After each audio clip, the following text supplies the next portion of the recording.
Iran's supreme leader is threatening an extreme crackdown if there are more protests against the country's presidential election result. As we have seen all week, the government will try to make every effort to keep the outside world from witnessing what exactly unfolds. But with millions of Iranians on the net, that's virtually impossible, including sites like YouTube. CNN's Dan Simon is at the headquarters in California. All right, Dan, what are you seeing there? Well, hi, Nicole. Let me set the stage for you. First of all, you can see this is an indoor putting green. This is sort of indicative, shows the loose nature of this Silicon Valley company. But we're going to go ahead and walk back here to their political section and talk to a couple of YouTube representatives who can really give us some unbelievable insight into everything that we're seeing coming out of Iran. This is Ricardo, and this is Victoria. And Ricardo heads up the communications department, and Victoria's head of policy. And the first thing we're going to talk about, you see on the screen, you see this Google map. Ricardo's going to guide us through here, and what you're going to see is really interesting. It's going to show you all the videos that are coming out of Iran. Go ahead and, Ricardo, explain what we're seeing there. As you saw, we zoomed in on Tehran and in Iran, and what you're seeing is, as we zoom in, you'll see the little logos pop up. What you're seeing pop up are YouTube logos, and those represent videos that are shot by people in Tehran. And if you click on one of the videos, what you'll see, what we're seeing a lot of for the last week, have been a lot of the protest videos that we're talking about. That particular video is just one of several, obviously, and that seems to be a pretty typical video based upon what I've seen, just people rallying in the streets. But some of them, Victoria, have been quite graphic. And we've talked about this a lot today, that, you know, this is a situation where YouTube is saying, you know, let's leave some of this graphic stuff on. That's right. I mean, I think graphic violence is typically not allowed on the site. And what we've done here, we say YouTube is not a shock site, but we make some exceptions for content that is documentary and that has really educational value. And that's what we're seeing here with many of these videos. The intent and the purpose here is not to shock people with gratuitous violence, but really to communicate messages about what's happening on the ground throughout the world and to start a global conversation.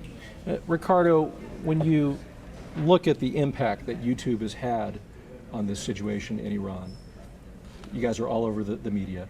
What do you make of the attention that you're getting? Why do you feel that YouTube has become such a magnet for attention, especially for the story? Well, I think there's a very basic human need to communicate your condition and what you're going through with the rest of the world. And what we try and do is very simple, is just make it as easy as possible for people to upload videos and watch videos. And really, the credit goes to the people who are actually in the streets and going through what they're going through.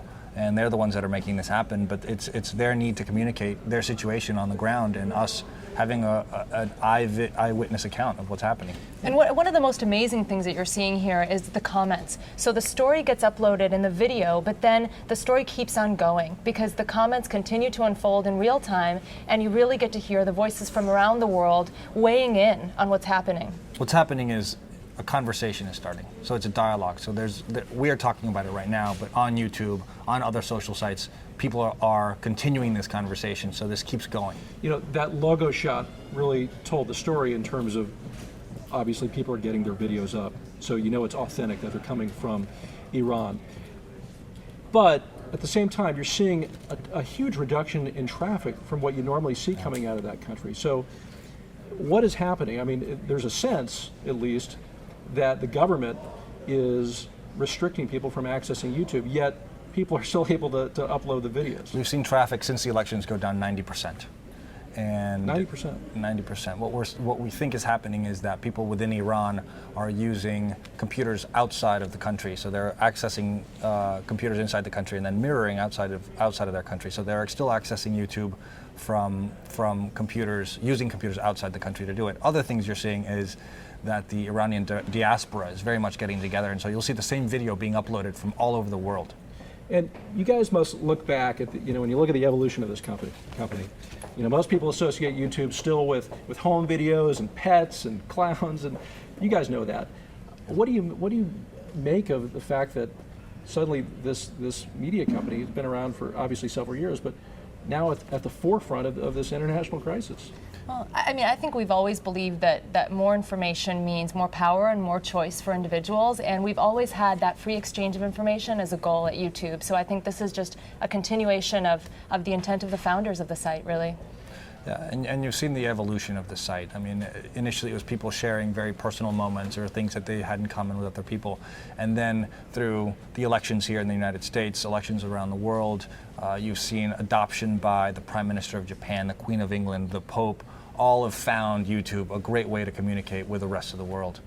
Well, guys, thanks very much for your time. You know, Nicole, I heard a really interesting statistic, and it has to do with just the amount of videos that are uploaded daily here on YouTube. If you look at just 1 minute of every day, 20 hours of video uploaded to YouTube. There's no way to tell really how many videos or how many minutes have come from Iran, but just the scope of the videos every single day coming into this building. 1 minute equals 20 hours of video, if you can believe that. Oh, it's a fascinating look inside of the headquarters there. Dan Simon joining us. Dan, we appreciate it.